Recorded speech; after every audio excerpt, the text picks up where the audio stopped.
Kuna zaidi ya aina 10,000 za ndege duniani na karibu nusu yao ni ndege waimbaji. Hawa ndio mastaa wa muziki wa asili. Huimba ili kuvutia majike, kulinda eneo lao au kuwasiliana na wenzao. Kabla hata jua halijachomoza, ndege huungana kuimba kwa pamoja.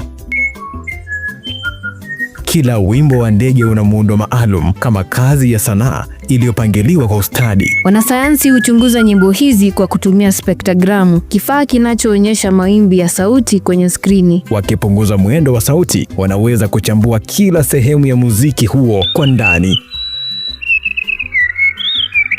Siri ya sauti hizo iko kwenye kiungo kinachoitwa syrinx. Tofauti na zoloto ya binadamu, syrinx ina sehemu mbili zinazoweza kutoa sauti mbili tofauti kwa wakati mmoja. Ndiyo maana wakati mwingine unasikia kama kuna waimbaji wawili wanaoimba kwa pamoja. Sasa hawa ndege waimbaji hujifunza nyimbo zao polepole wakiwa wachanga. Hukariri, hufanya mazoezi na wengine hata hubuni nyimbo mpya kabisa. Ukiwasikia alfajiri, jiulize, huo ni muziki wa maumbile au ubunifu wa hali ya juu? Mimi ni Alan Wetungu. Usisahau kufollow ili kupata makala kama haya wakati wowote. Mimi ni Brenda Kareji. Hatuna la ziada kwa leo.